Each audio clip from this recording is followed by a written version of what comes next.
Meow. Oh, hey, Jerry. How you doing today? Meow. Yeah, it sure is a beautiful day to eat some hay. Hey, what do you think about these new weird tags they gave us? Meow. Yeah, they sure are bulky. I wonder why they're so weirdly shaped. It's not like they would track us or anything, right? Right, Jerry? Meow. That's true. Hey, do you want to talk about anti-government thoughts? Meow. Oh, come on, Jerry. It's not like the USDA would listen in on our conversation and order a helicopter strike on us or anything. You're talking crazy now.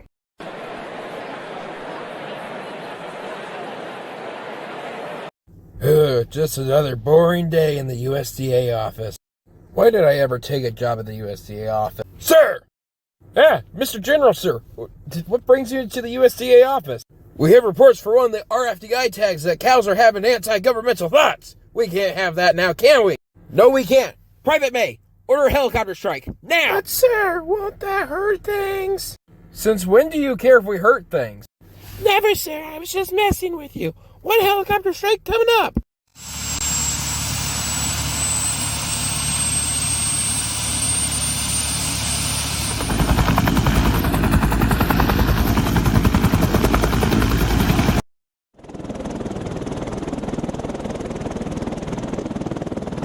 Target in sight. Permission to fire. Fire! And you see, Jerry, because of Prohibition, we now have 1.8 billion pounds of cheese in caves under the United States of America. If you ask me, it's an inside job. Jerry, what's that noise? Oh my God, they killed Jerry! It's because of the cheese, isn't it? It's because of the cheese! For just 99 cents a day, you too can help prevent thousands of cows experiencing the same tragedy. I'm just messing with you guys. I hope you enjoyed the intro. Let me know if you did. I might, if you guys really like that intro or like the style that intro was, I might just do a whole entire video that's just that, and it's not just me speaking in front of my desk. But for now, we're going to do this video this way today. But anyways, today, we're talking about RFDI tags, which stands for Radio Frequency Identification, okay? Now, I'm going to break this video into two parts. This is going to be a short video, by the way. I was up till I got up at like 4 something this morning to go down to Ankeny for a post-secondary agriculture student thing today. I'm tired, but I wanted to get this video out because I'm trying to stick really to the schedule. But anyways, let's talk about RFDI tags. So RFDI, like I said earlier, radio identification or radio frequency identification. Okay, essentially, your normal regular ear tags are going to just have a number on them. They'll be, for some farmers, they'll just like write a number on it. There'll be some correlation between that cow and its mother, the herd it came from, that kind of stuff. RFDI tags are a little different. So they have a little chip in this little part right here. And basically what that does is you can have a scanner and you can scan information into and get the information out of that ear tag so you know everything about that cow. Now, as a product as itself, that could be super useful, okay? For my little family farm operation, that would not be useful at all, really. There's no reason for it, okay? RFDI tags are more expensive than regular tags, which we'll get into later. But for let's say I have a 5,000 cattle herd or beef herd out in Montana or something, and I want to be able to keep track where my cattle are, and I want to be able to know everything that, that cow has, any medication I had to give it. All that stuff can be tracked on an RFDI tag. Now, it depends. If you get a cheap one, you're going to be able to know the home location of that animal, and that's about it. If you get a little bit more expensive one, you can get into it a little bit more where you're starting to track livestock, but we're getting really expensive. So most of the time, if you're getting an RFDI tag for an operation, it's mostly to have an electronic version on that ear tag of all the information that you need to know about that animal, such as medication, stuff like that, essentially, okay? So, like I said, super useful for a huge operation because, instead of having to take the cow, put the cow in the chute, read the tag, go through your chart, and then find the exact cow and all the information you have on it, you literally can go, boop, and there, you have all your information. And like I said, That is super, super duper useful for producers if you have a large amount of producers or large amount of cattle. The problem that I have with RFDI tags, though, is when it comes to the USDA and regulating these. Hey, so I just want to make this very clear real quick. RFDI tags are not required by the USDA currently, except when you're transporting bison and cattle that are sexually intact that are going to be on any U.S.-owned highway, okay? There is some talk of trying to make it more standardized across the U.S.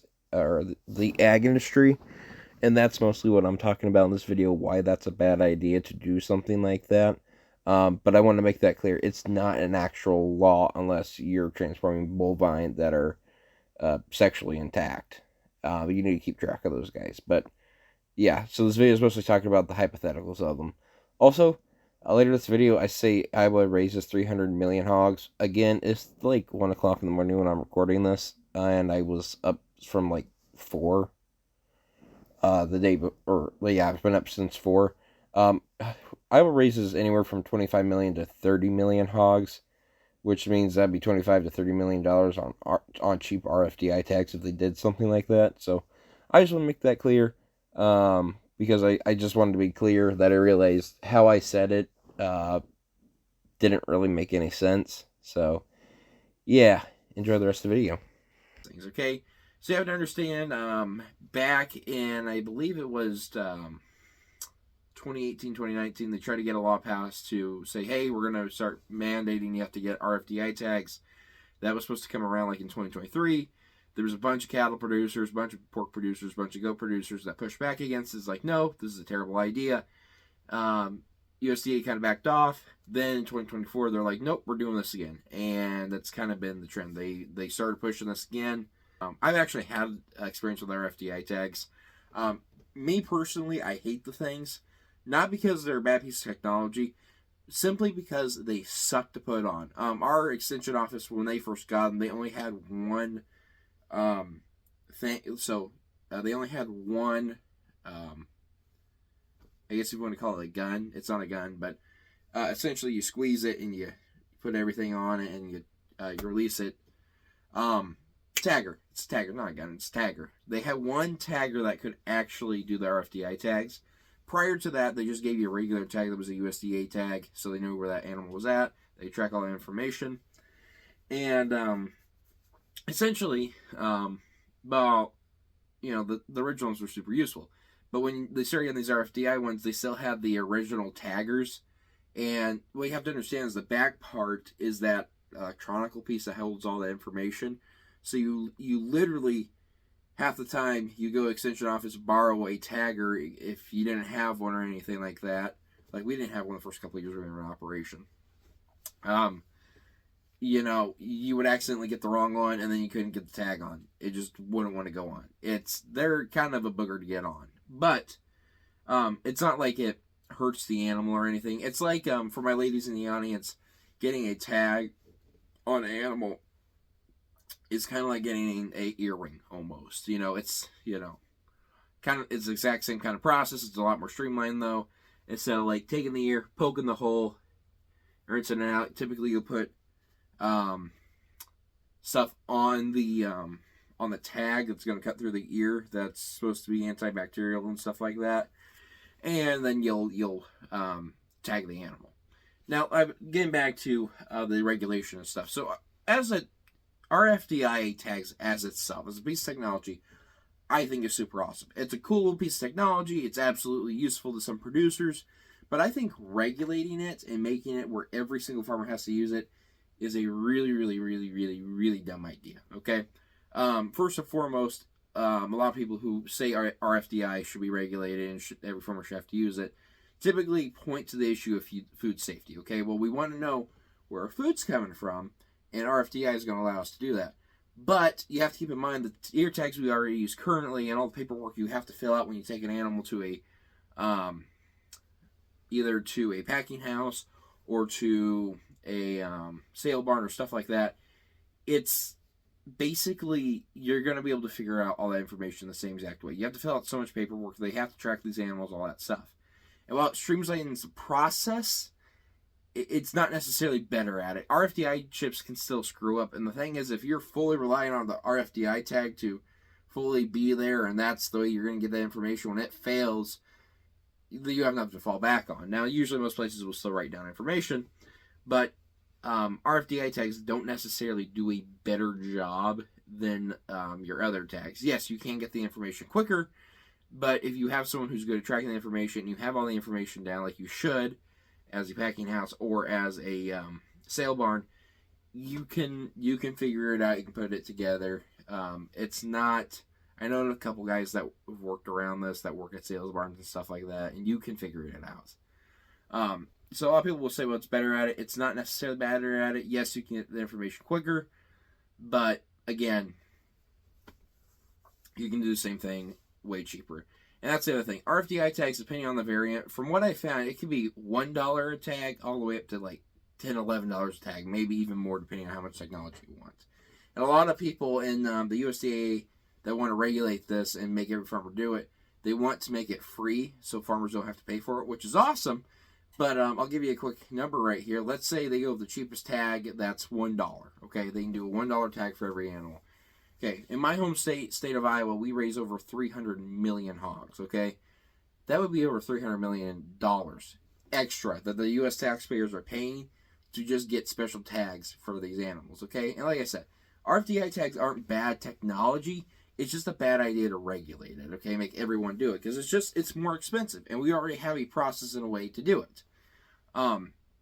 You know, and like I said, if it fails, it's all electronic and stuff, and if that's the way you're going to base all your information off of, that's not going to work. And I know some people are going to say, well, JT, the USDA knows all these things the best. They're literally the United States Department of Agriculture. And to that, I say you're actually wrong. The USDA actually has a track record of not necessarily doing the best of some programs they try to do, or even trying to help farmers. My best example of this is if you want to watch a really good film about farming and about just how bad the USDA can be sometimes, look up A Bitter Harvest. And I want to preface this real quick. A lot of your local home USDA offices, super awesome people. I know a lot of people over in Independence that are part of the USDA office personally. Super awesome people. The people I'm talking about are the big paper pushers at Washington, D.C. that are either so far removed from the farm, never lived on a farm, or are just the face of it and they're not really doing anything with it. It really depends, okay? That's the people I'm talking about. I want to make that clear. Not your local hometown USDA office, because those people will live around the same area. They know who you are, all that stuff. I want to make that very clear. I'm talking about the big guys in Washington, D.C. I'm not talking about your little home local USDA office, okay? But Bitter Harvest. Super good movie. Quick gist of it. Michigan farmer starts noticing cattle aren't, he's starting to have cattle either abort babies really, really early, prematurely, and he also notices milk production just takes an absolute hit. So he has these scientists from the USDA come out. They do a couple tests and stuff. He shows them his cattle. And here's the thing: they do blood work on all this stuff, and they don't find anything.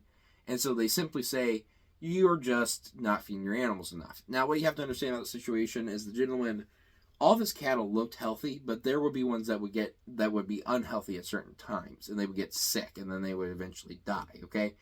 And they just kept telling this farmer that you're just not feeding them enough. There's obviously just not getting enough nutrition and stuff like that. And instead of looking at the situation and saying, there's a lot of cattle here that look pretty healthy, there might be something else going on. They just blamed it on him immediately.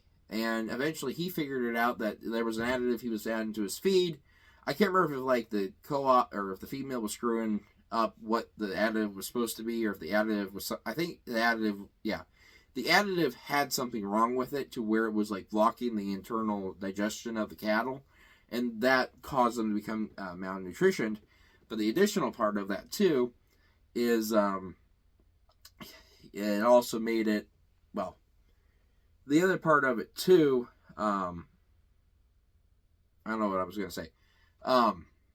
It was called, look up AF10. It sounds like the AF11, but it's AF10, Bitter Harvest, super good movie, but that's what it was. And the problem with it too is that the stuff that was in this additive to the feed transferred to the milk. And so, like, I think it was like 7,000 Americans were like affected. Or, no, the number is bigger than that. I can't remember all the numbers.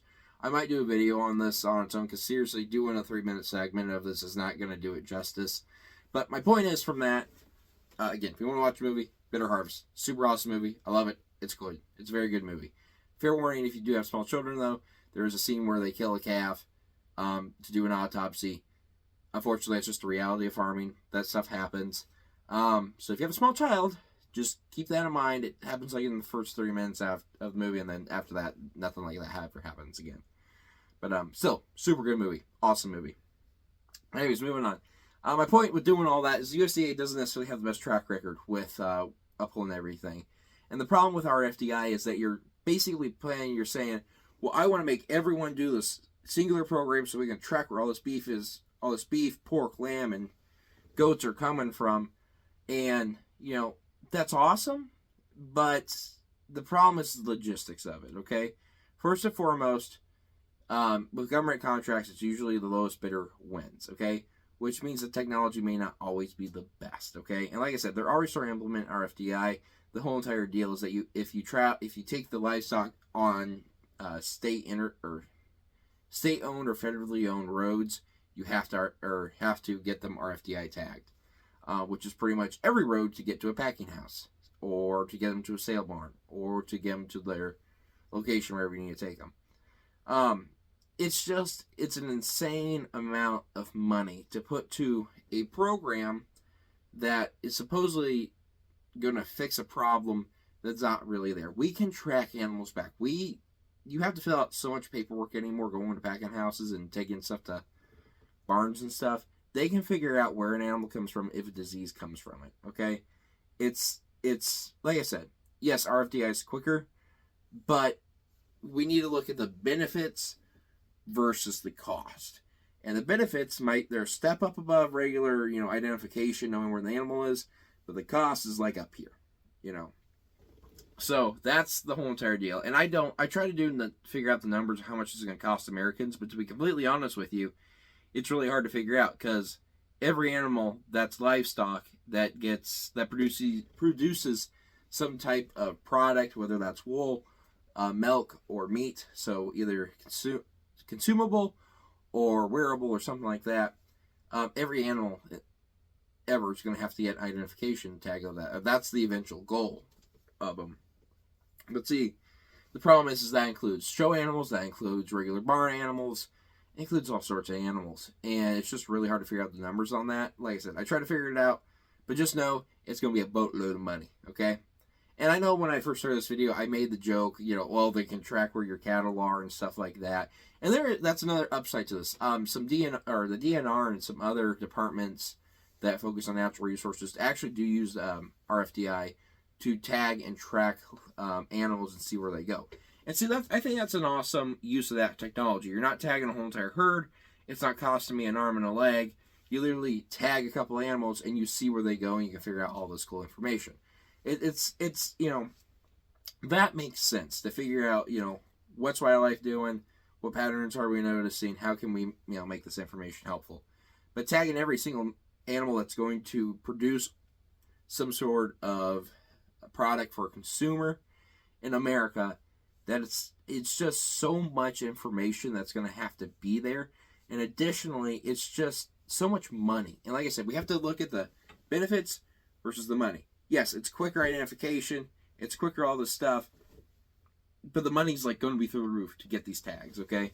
And like I said, if something goes wrong and you just decide I want to go all RFDI, it's going to be really, really hard to figure out, it's going to be really, really hard to figure out where the animal came from. And I'm willing to bet that they would probably back everything up with paperwork. But see, that's again the problem. You spend all this money to have this identification, but then you're just doing all the other work. And it's like, is it really worth it? Is the innovation really worth it?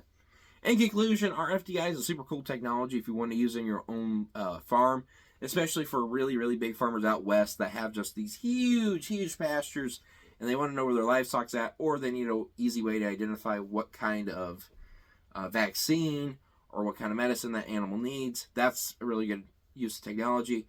But as I've always said on this channel with the Prop 12 video, when you start having the government, come in and saying, well, you have to do this, you have to do that. When you start regulating things too much to an extreme, it starts to become a problem. Don't get me wrong. You need regulations, okay?